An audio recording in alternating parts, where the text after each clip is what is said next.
Welcome back. ನಮೋ surprise count down ಇನ್ನೇನು ಹತ್ರ ಬರ್ತಾ ಇದೆ. 11 ಗಂಟೆಗೆ ವಿತ್ತ ಸಚಿವರಾದಂತಹ ನಿರ್ಮಲಾ ಸೀತಾರಾಮನ್ ಅವರು ಬಜೆಟ್ ಅನ್ನ ಮಂಡನೆ ಮಾಡ್ತಾರೆ. ಆಸ್ ವಿ ಆಲ್ ನೋ, ನಮ್ಮೆಲ್ಲರಿಗೂ ಗೊತ್ತಿರೋ ಹಾಗೆ ಆರ್ಥಿಕ ಸಮೀಕ್ಷೆ ರಿಪೋರ್ಟ್ ಮೊನ್ನೆ ಮಂಡಿಸಲಾಯಿತು. ನಾವೆಲ್ಲರೂ ಕೂಡ ನೋಡಿದ್ವಿ, ಓದಿದ್ವಿ. ಒಂದಷ್ಟು ಹೈಲೈಟ್ಸ್ ಅಂತೂ ಗೊತ್ತಾಗಿದೆ. ಅದನ್ನ ಬೇಸಾಗಿ ಇಟ್ಕೊಂಡ್ರೆ ಈಗ ಅಫ್ಕೋರ್ಸ್ GST ಇಂದ ಹಿಡಿದು GDP ಇಂದ ಹಿಡಿದು ಎಲ್ಲ ಪ್ರಸ್ತಾಪ ಮಾಡಿದ್ದಾರೆ. ಎಸ್ಪೆಷಲಿ ಕೃಷಿ ವಲಯ, ನಿರಂತರ ಸುಧಾರಣೆ, ಅಭಿವೃದ್ಧಿ ಎಲ್ಲವೂ ಕೂಡ ಇದ್ದೇ ಇದೆ. Welcome back to you. ಈ ಕ್ಷಣ ಬರ್ತಿರೋದು ಬ್ರೇಕಿಂಗ್ ನ್ಯೂಸ್ ತೋರಿಸ್ಬಿಡ್ತೀನಿ. ಕೊರೋನಾ ಸಂಕಷ್ಟದಲ್ಲೂ ಆರ್ಥಿಕ ಚೇತರಿಕೆ. ಜನವರಿ ತಿಂಗಳಲ್ಲಿ GST ದಾಖಲೆಯ ಸಂಗ್ರಹ. ಈಗಾಗಲೇ ಇದ್ರ ಬಗ್ಗೆ ಮಾತಾಡ್ತಿದ್ವಿ ನಾವು. ಜನವರಿ ತಿಂಗಳಿನಲ್ಲಿ GST ಸಂಗ್ರಹ ಆಗಿರೋದು 1.20 ಲಕ್ಷ ಕೋಟಿ ಓವರಾಲ್ ಜನವರಿ ತಿಂಗಳಲ್ಲಿ. ಡಿಸೆಂಬರ್ ನೋಡಿದ್ರೆ ಕಡಿಮೆ ಇತ್ತು, ಕಳೆದ ಏಪ್ರಿಲಲ್ಲಿ ಯೋಚನೆ ಮಾಡಿದ್ರು ಕಡಿಮೆ ಇತ್ತು, ಆದರೆ ಜನವರಿನಲ್ಲಿ ಅತಿ ಹೆಚ್ಚು ದಾಖಲೆ ಪ್ರಮಾಣದ GST ಸಂಗ್ರಹ ಆಗಿದೆ. Breaking news.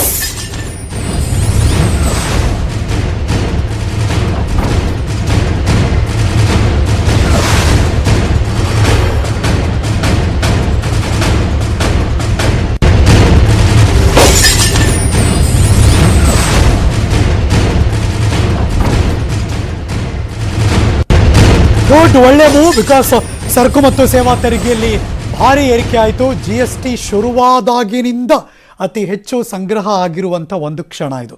ಬಟ್ ಇದು ಮುಂದಿನ ದಿನದಲ್ಲಿ ಇದು ಹೆಲ್ಪ್ ಆಗಿಬಿಡುತ್ತೆ, ಚೆನ್ನಾಗಿ ತೊಗೊಂಡೋಗ್ಬೋದು, ಅದು ಸಾಧ್ಯ ಇಲ್ಲ. ಬಟ್ ಕಷ್ಟ ಅಂತಾನೆ ನಿಮ್ಮ ಮಾತಿನ ಅರ್ಥ ಆಗಲೇ ಹೇಳಿದ್ದು. ಈ GST ಬರೀ ಕಲೆಕ್ಷನ್ ಆಗಿದೆ ಅಂದ್ ಮಾತ್ರ ಸಾಲದು, ಅದು ಒತ್ತಾಯಪೂರ್ವಕವಾಗಿ ಅಥವಾ ಫೋರ್ಸಿಬಲ್ ಕಲೆಕ್ಷನ್ ಆಗಿರಬಹುದು. ಗುಡ್ ಅಲ್ವಾ ಸರ್? What ever. ಆದರೆ ಇದರಿಂದ ಈ ಕೊರೋನಾ ಸಂಕಷ್ಟದಿಂದ ಹೊರಗೆ ಬರ್ತಾ ಇರುವಂಥ ಒಬ್ಬ ಉದ್ಯಮಿ ಆಗಲಿ ಅಥವಾ ಒಂದು ಇಂಡಸ್ಟ್ರಿಯಲ್ ಸೆಕ್ಟರ್, ಮ್ಯಾನುಫ್ಯಾಕ್ಚರಿಂಗ್ ಸೆಕ್ಟರ್ ಆಗಲಿ ಅಥವಾ ವ್ಯಾಪಾರಸ್ಥ ಆಗಲಿ, ಅವನಿಗೆ ಯಾವ ರೀತಿ ಪರಿಣಾಮ ಆಗಿರ್ತದೆ ಅನ್ನೋದನ್ನ ನಾವು ಯೋಚನೆ ಮಾಡಬೇಕಾಗ್ತದೆ. ಅವನು ವಾಪಸ್ ಏನು ಕೊಡ್ತಾರೆ ಈಗ? ಬರೀ ಅವನ ಕಡೆಯಿಂದ ಪಡೆಯೋದೊಂದೇ ಇದು ನಾವು ಲೆಕ್ಕಾಚಾರ ಹಾಕಬಾರ್ದು. ಅವನಿಗೆ ವಾಪಸ್ ಕೊಡೋದಕ್ಕೆ ನಾವು ಏನೇನು ಸಾಧ್ಯತೆಗಳಿದೆ, ಅವನಿಗೆ ಯಾವ ರೀತಿ ಚೈತನ್ಯ ಕೊಡ್ಬೋದು ಅನ್ನೋದನ್ನು ನಾವು ಅಷ್ಟೇ ಮುಖ್ಯವಾಗಿ ಪರಿಗಣನೆಗೆ ತಗೋಬೇಕಾಗ್ತದೆ. ಈಗ GST ಅಂತ ನಾನು ಏನು ಹೇಳ್ತೇನೆ, ಈಗ GST ಅಂತಂದ್ರೆ ಬರೀ ಅದು ಒಂದು ವ್ಯಾಪಾರದಿಂದ ಅಥವಾ ಈ ಸರಕು ಸಾಗಣೆಯಿಂದ ಅಥವಾ ಮ್ಯಾನುಫ್ಯಾಕ್ಚರಿಂಗ್ ಸೆಕ್ಟರ್ನಿಂದ ಬಂದಿರೋದು ಮಾತ್ರ ನಾವು ಅದಕ್ಕೆ ಕಾನ್ಸಂಟ್ರೇಟ್ ಮಾಡ್ತಾ ಇದ್ದೀವಿ. ಇವನ್ ಎಲ್ಲ ಹೊರತಾಗಿನೂ ಕೂಡ ಸಾಕಷ್ಟು ವಿಚಾರಗಳು ಬರ್ತವೆ. ಏನಂದರೆ ಈಗ ರೈತರಿಗೆ ಸಂಬಂಧಪಟ್ಟಿರುವಂಥ ಇಂಡಸ್ಟ್ರಿಗಳಿದ್ದಾವೆ. ಆ ನಂತರ ಈ ಇನ್ಕಮ್ ಟ್ಯಾಕ್ಸ್ ಬಗ್ಗೆ ಅದನ್ನು ಸ್ವಲ್ಪ ಬ್ಯಾಲೆನ್ಸ್ ಮಾಡಬೇಕಾಗ್ತದೆ. ಯಾಕಂದರೆ ಅದರಿಂದ ಇನ್ಕಮ್ ಟ್ಯಾಕ್ಸ್ಗೆ ನೇರವಾಗಿ ಜೇಬಿಗೆ ಕತ್ತರಿ ಹಾಕೋದೇ ಅದು. ರೈತರಿಗೆ ಉದ್ಯಮೋತ್ತರ ಅಂದಾಗ ಆರ್ಥಿಕ ಸಮೀಕ್ಷೆಯ ಮಾತು ಅದೇ ಆಗಿತ್ತು. ಕೃಷಿಯನ್ನು ಒಂದು ಉದ್ಯಮವನ್ನಾಗಿ ನೋಡಿ ಅನ್ನೋ ಪದ ಬಳಸ್ತಾರೆ ಆರ್ಥಿಕ ಸಮೀಕ್ಷೆಯಲ್ಲಿ. ನೋಡಿ, ಕೃಷಿ ಅನ್ನೋದು ಏನಿದೆ, ರಾ ಮಟೀರಿಯಲ್ ಪ್ರೊಡಕ್ಷನ್ ಅದಕ್ಕೆ. ಈಗ ಉದ್ಯಮಕ್ಕೆ ಸಂಬಂಧಪಟ್ಟಂಗೆ ನಾವು ನೋಡಕ್ ಹೋದ್ರೆ it is the productivity of the raw material which can take place in the agricultural sector. ಏನು ತುರ್ತಾಗಿ ಏನು ಸುಧಾರಣೆ ಆಗಬೇಕು ಅನ್ಸುತ್ತೆ ಕೃಷಿಯಲ್ಲಿ ನಮಗೆ ಏನು ಬೇಕಾಗಿರೋದು ಅಂತಂದ್ರೆ, ಅವ್ರಿಗೆ ಕೆಲವೊಂದು ಎಕ್ಸಂಪ್ಷನ್ ಕೊಡಬೇಕಾಗ್ತದೆ. ಕೊಡೋದು ಅಂದ್ರೆ ಅದಕ್ಕೆ ಸ್ಫೂರ್ತಿ ಕೊಡಬೇಕು, ಸಪೋರ್ಟ್ ಮಾಡಬೇಕಾಗ್ತದೆ. ಆನಂತರ ಈ ಕೃಷಿಗೆ ಸಂಬಂಧಪಟ್ಟಿರುವಂಥ ಇಂಡಸ್ಟ್ರಿಗಳು ಏನಿದಾವೆ ಅವ್ರಿಗೆ ನಾವು ಜಾಸ್ತಿ ಸಬ್ಸಿಡಿ ಕೊಡಬೇಕಾಗ್ತದೆ, ಅವ್ರಿಗೆ ಎಕ್ಸಂಪ್ಷನ್ ಕೊಡಬೇಕಾಗ್ತದೆ, ಅವ್ರಿಗೆ ಇನ್ಫ್ರಾಸ್ಟ್ರಕ್ಚರ್ ಕೊಡಬೇಕಾಗ್ತದೆ. ಅವಾಗ ಮಾತ್ರ ಅಲ್ಲಿಂದ ಕೃಷಿಕರಿಗೆ ಅನುಕೂಲ ಆಗುತ್ತೆ.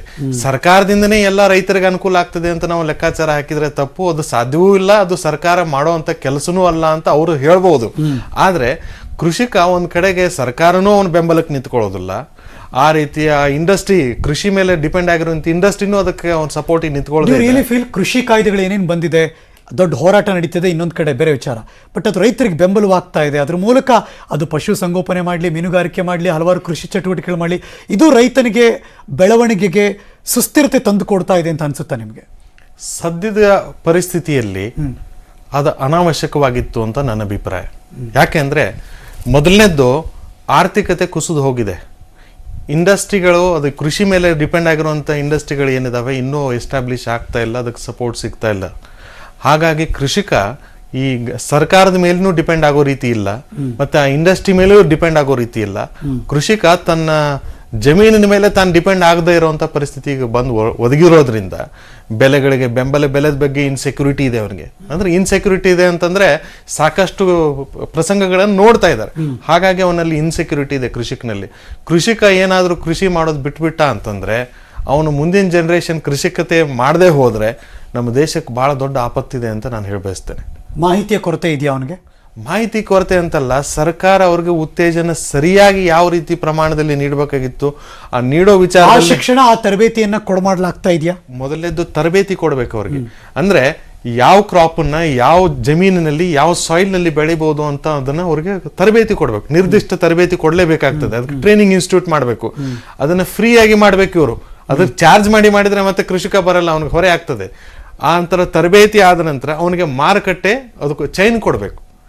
ಆ ಮಾರುಕಟ್ಟೆ ಚೈನ್ ಸರ್ಕಾರ ಮಾಡಿದ್ರೆ, ಯಾಕಂದ್ರೆ ಸರ್ಕಾರದ ಮೇಲೆನೆ ಅವ್ನಿಗೆ ಜಾಸ್ತಿ ನಂಬಿಕೆ ಇರೋದು. ಕರೆಕ್ಟ್.